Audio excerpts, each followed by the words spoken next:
Okay, on the clutch, get this belt off.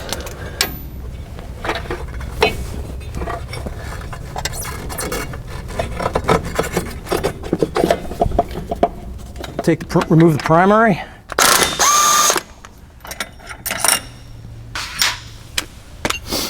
Most of these you're going to need a clutch tool.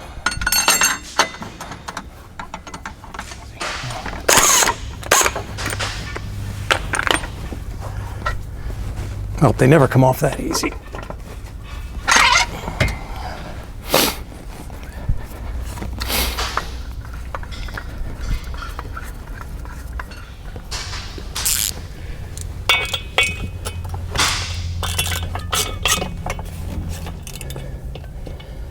Okay.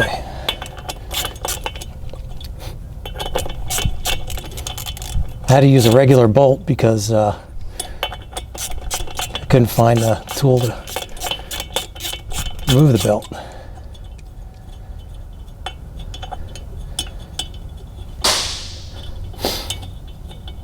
Okay, when you get to this part, before we take the secondary off, kind of get an idea of this free play. And we'll come back to that part. Okay. Take this apart. Be aware of this flat washer, which goes up against the bolt. And we got a snap ring right here. And when I was showing you that free play, it was pretty excessive because this snap ring is popped out of the groove.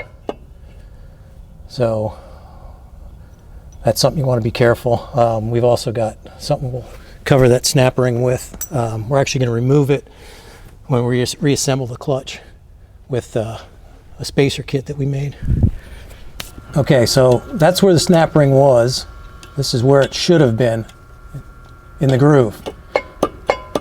See, that free play has changed quite a bit. So anyway, we're going to take this out all together.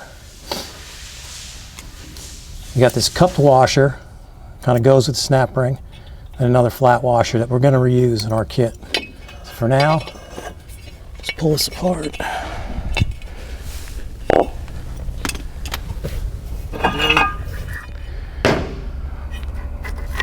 Good idea to check this bearing. You can do this on the car. Get enough dirt and time into these things and it definitely will stop. It definitely will torch your belt. So that thing seems to be okay.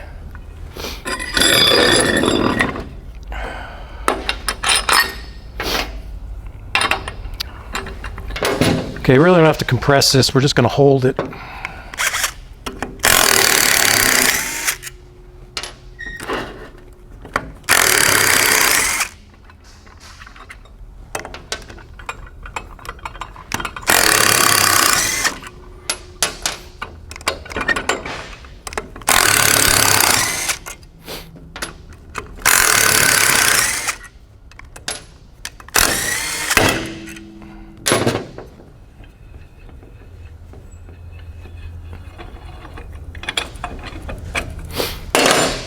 This doesn't have a whole lot of crazy spring pressure right here with the stock spring.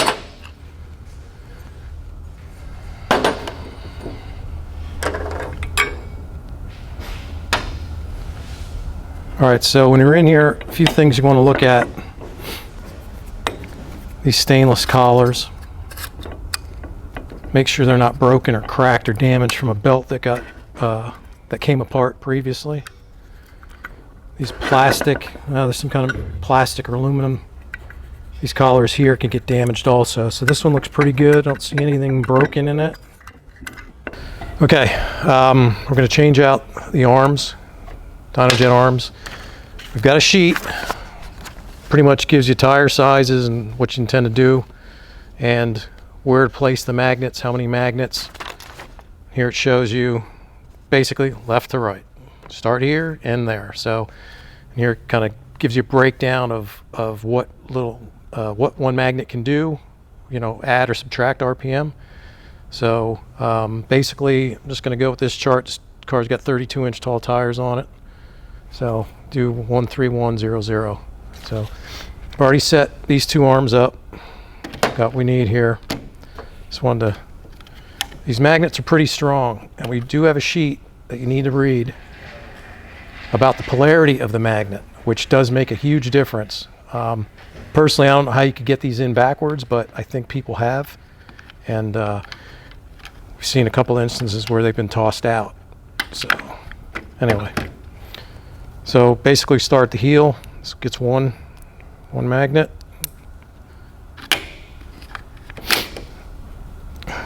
Start in the back here, which is magnet position 1, 2, 3, 4. So this one gets 3. Just kind of push it in there and peel it off. Then the next hole up gets 1 or 2, depending on your tire, what you're using, a standard tire or a trail tire. So that's basically it for that. These magnets are spare, obviously. If you need to add more, subtract more, you can do that.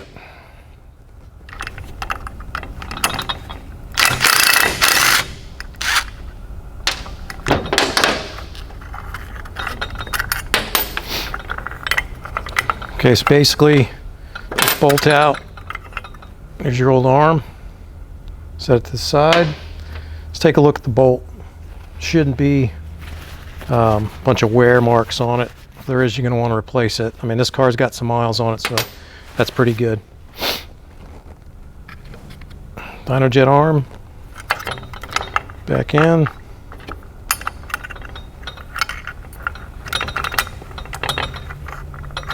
Okay, so I don't know if you can see in here. Pretty much push it in. Should be no real forcing anything. It should all go in real easy. These don't have to be, these just have to be tight. They don't have to be super tight.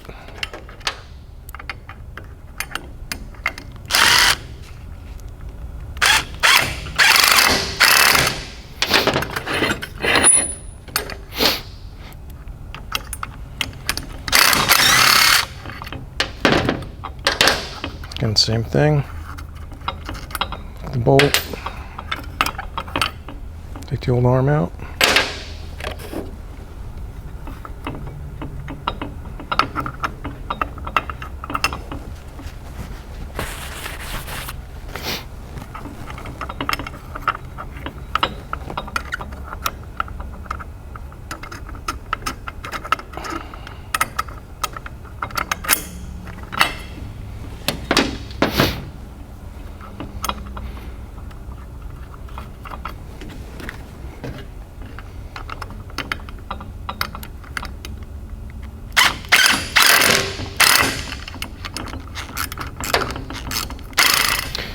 Another thing you want to do,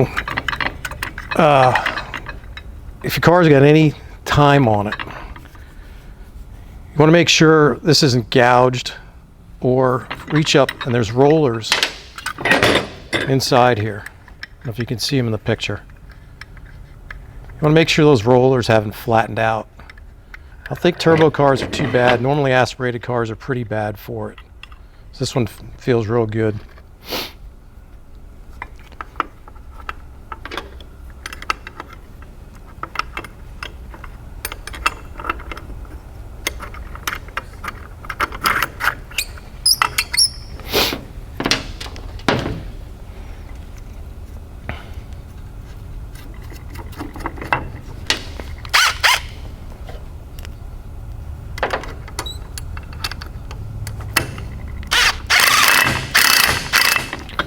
Okay, ready to reassemble the primary. We're going to use the red spring, pretty much the way the kit calls for it. Trail tire, 32-inch. So basically this is just like putting it back together. Definitely want to reuse this spacer, lip side down against the spring, kind of helps center it. Check this out for any type of crack or anything.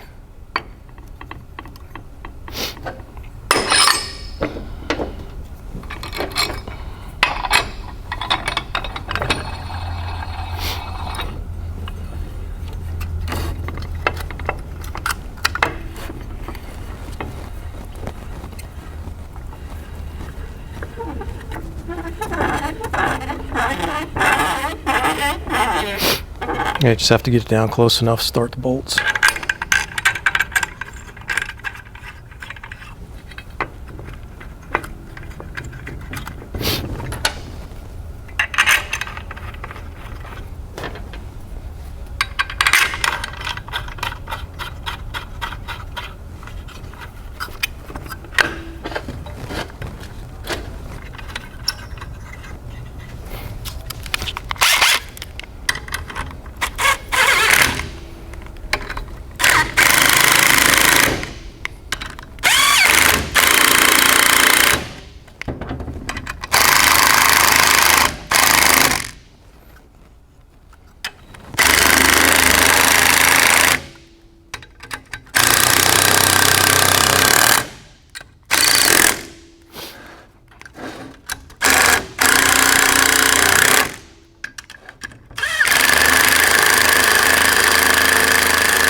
Alright, this gun has really very little torque. I would not do that with a gun normally.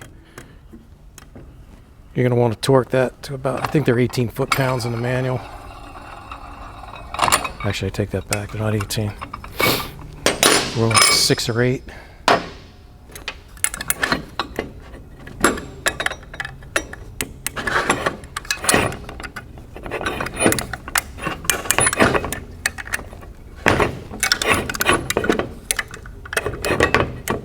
Okay.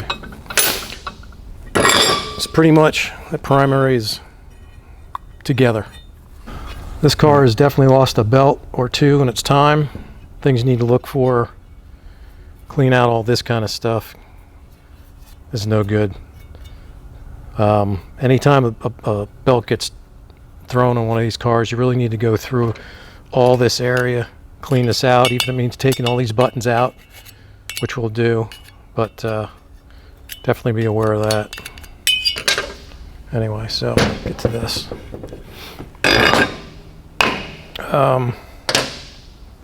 Actually, break the screws loose first.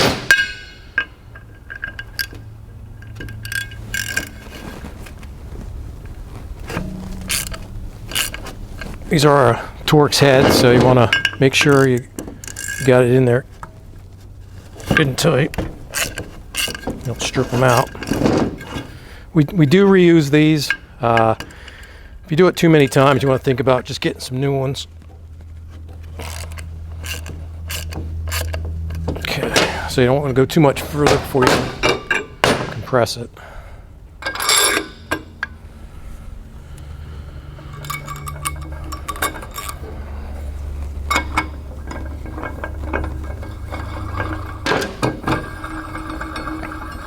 All right, there again, just has to hold it while you do these out.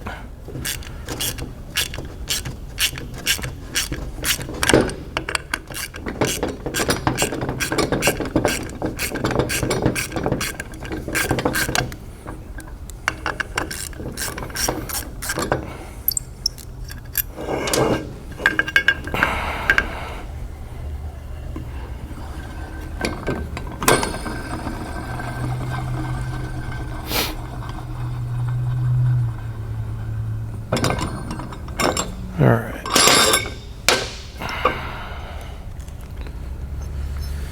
All right. First thing you want to look at, this thing has got some pretty huge wear in it. You can see the steps in there. It shouldn't be. So we're going to replace this with a new Polaris part. This helix would have to, something bad would have to happen for that to break.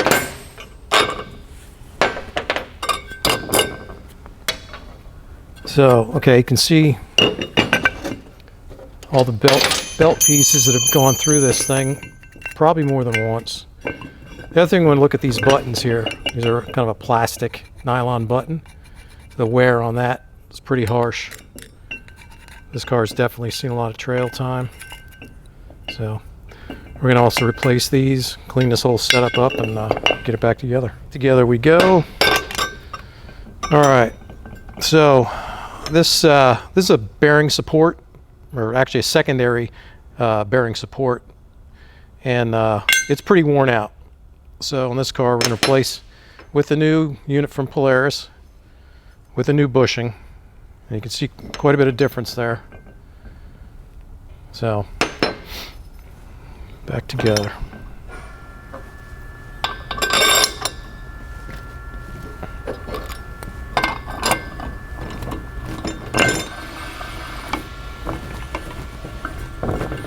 Alright, so as this is going together, you don't want to force anything. It does move pretty easy. Kind of get things lined up a little bit. So leave a little bit of space. Again, if the heads are reusable, you can reuse the bolt. It's only if you ruin the head that you want to get rid of it. Put some new bolts on, new Loctite.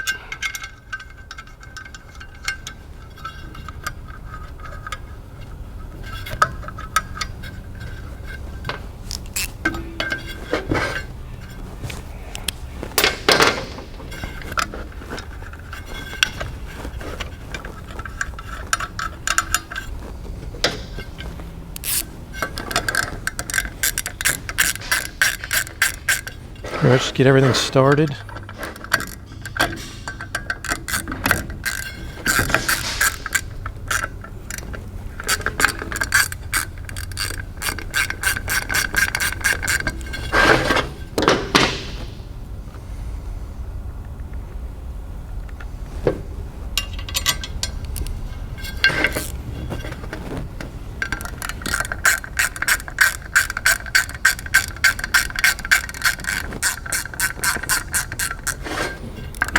Alright, so it's kind of hard to see. I can show it to you on here. Got to make sure everything falls onto this ledge. You don't want to force it because you can break this off. So, you can kind of see we're starting to lay right down where it's supposed to go.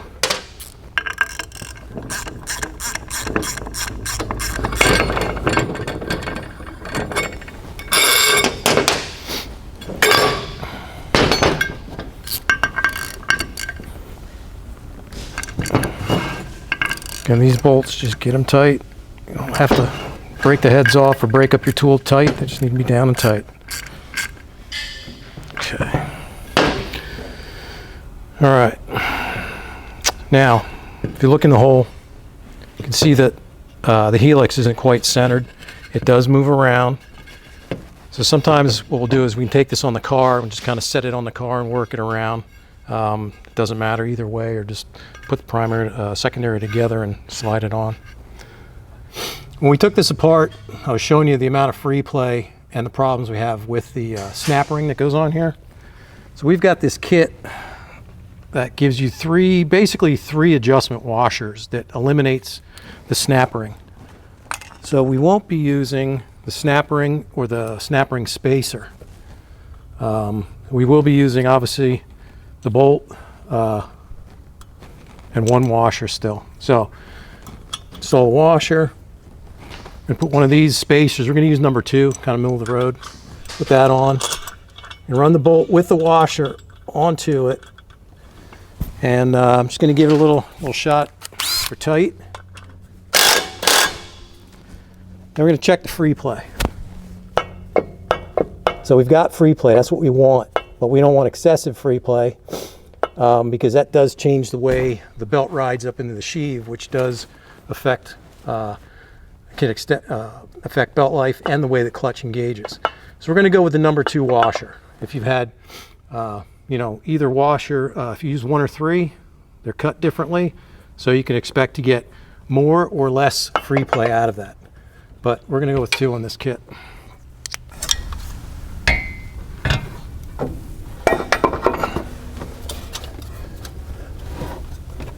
Okay.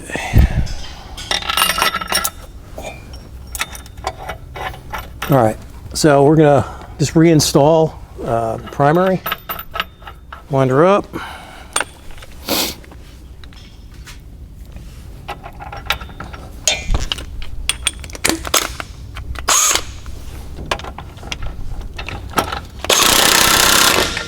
All right.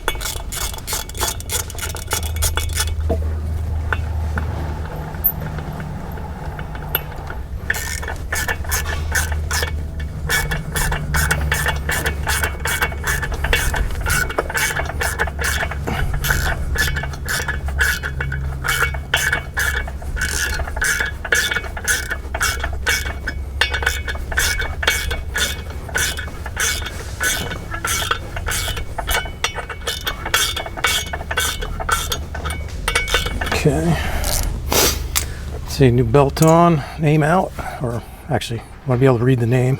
I want it backwards.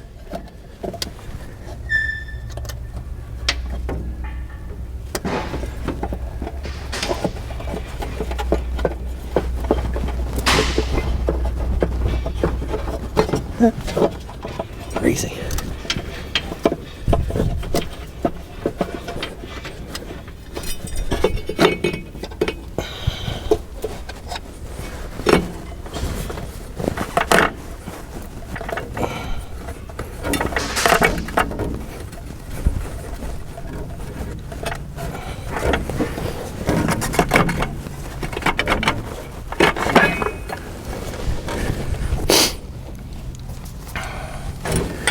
Some go easier than that, some don't. And we'll torque these up to factory specs.